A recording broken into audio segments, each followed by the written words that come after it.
देखिए, आप सब लोगों को मालूम है 2014 में मोदी जी जब प्रधानमंत्री बने, उससे पहले मोदी जी ने एक नारा जनता को और एक वादा जनता के साथ किया था कि ना मैं खाऊंगा ना खाने दूंगा। और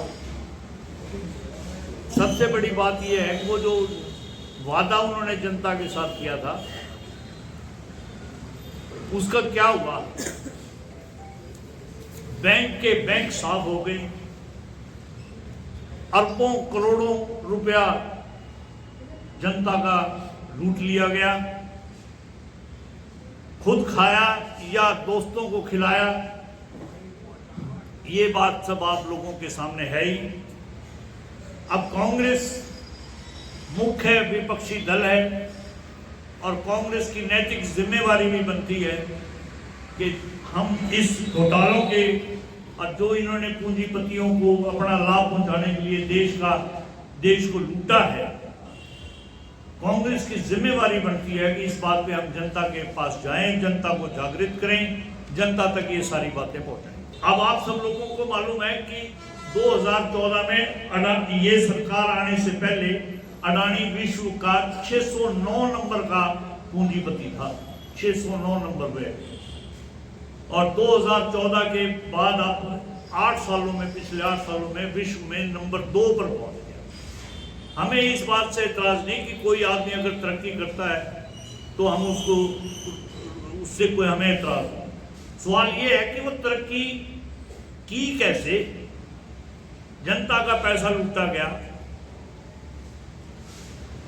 राहुल गांधी जी ने पूछा कि अडानी को नंबर 2 पूंजीपति बनाने में हमारे प्रधानमंत्री का क्या इंटरेस्ट है, क्या रोल है, क्या वजह थी कि मोदी जी जिस देश में गए वहां अडानी को साथ लेके गए या अडानी अगले दिन पहुंच गया, पीछे पहुंच गया। अडानी को जायज और नाजायज तरीकों से वहां प्रोजेक्ट दिलाए गए, उसको फायदा दिया गया।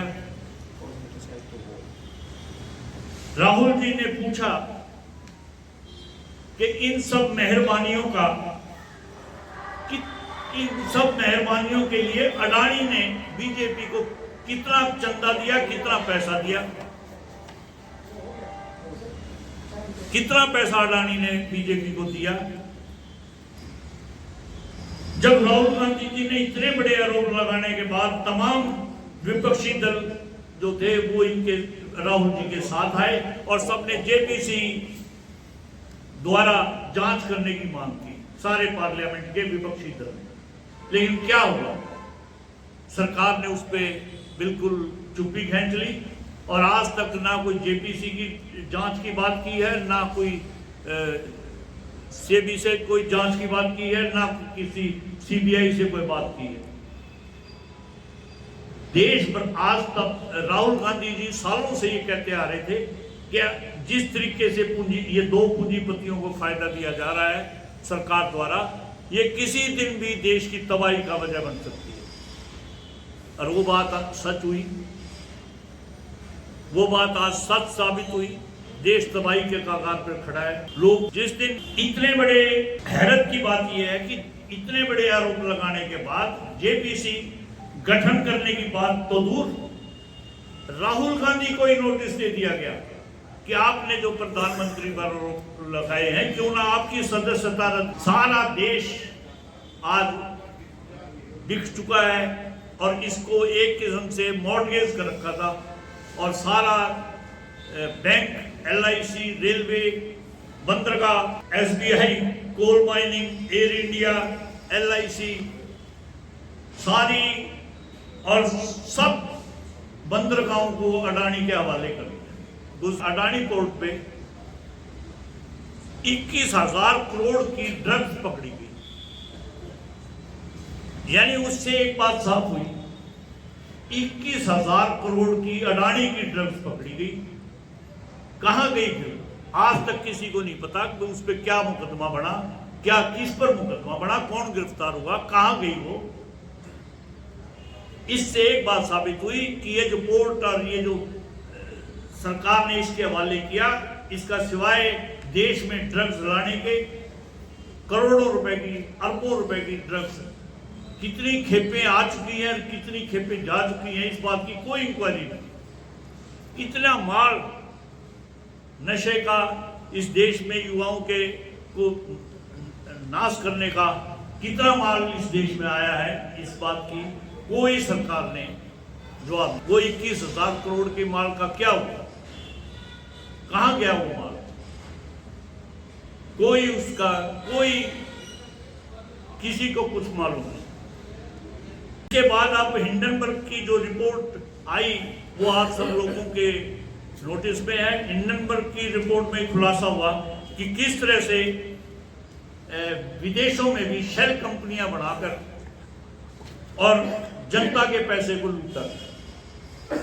मैं आपको खोलूं बताऊं, आप सबके नोटिस में है कि मॉरिशस में जो ये टैक्स हेवन कंट्रीज हैं जिनमें टैक्स नहीं लगता, वहां कंपनियां बनाई गई और उन कंपनियों से वो शेल कंपनियां बनाई गई कि 4 आदमी बैठकर एक कमरे में एक कंपनी का निर्माण कर लें और उस कंपनी से फिर अडानी ग्रुप के शेयर खरीद के लाखों रुपए में महंगे दामों पर शेयर खरीदकर इसके शेयरों की कीमत बढ़ाई जाए।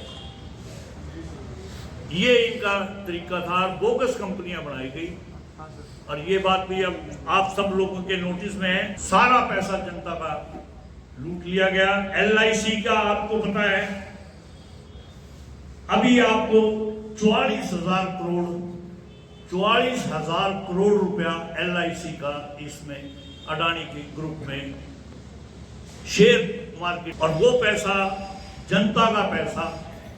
आज तक 70 साल के इतिहास में ऐसा नहीं हुआ था कि जनता का पैसा किसी कंपनी के शेयर मार्केट में लगा दिया जाए। लेकिन इस मोदी सरकार ने जनता के पैसे के साथ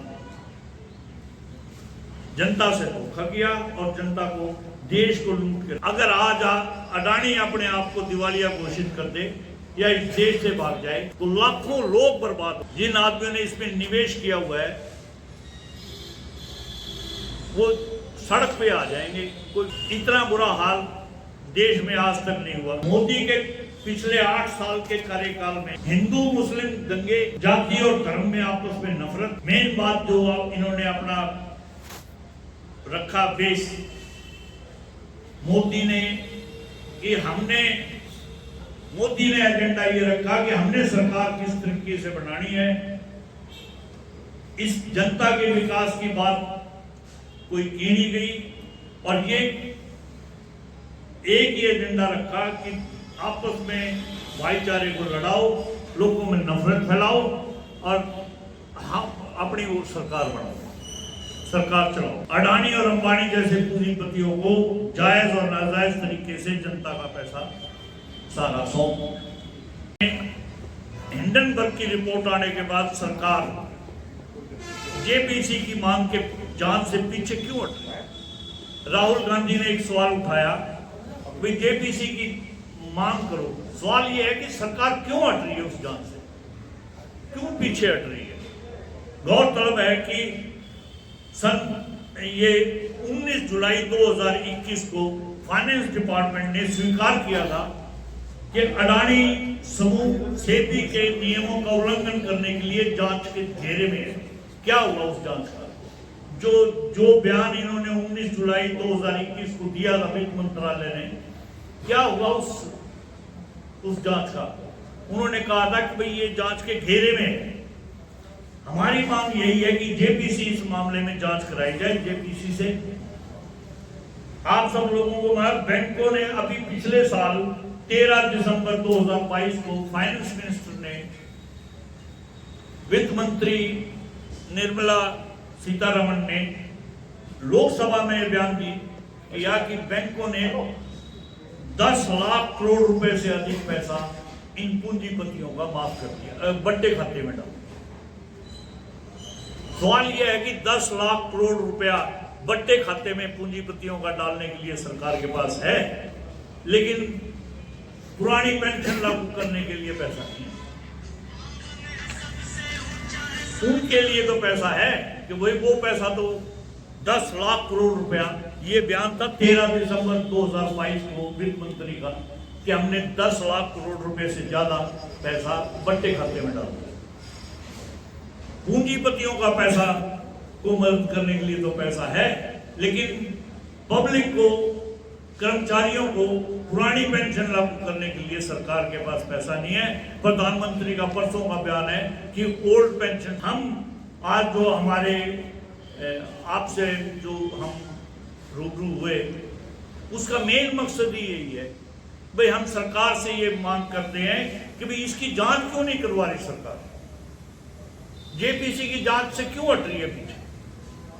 क्लीन चिट है वो दे चुकी है सरकार, तो दी है वो हैं, क्लीन चिट है वो दे दी है, वो दे दी है, क्लीन चिट दे दी है। मैं आपको बताऊं कि 2001 में केतन पारख पूंजीपति था, 1992 में हर्षद मेहता का केस आया, उसमें जेपीसी की जांच हुई, तो इसमें क्यों नहीं होती। जब एक पूंजीपति, दो पूंजीपतियों की जांच सरकार करवा सकती है, क्या वजह है कि भाई इसमें अडानी की नहीं कोई जांच होगी और उसको क्लीन चिट दे दी।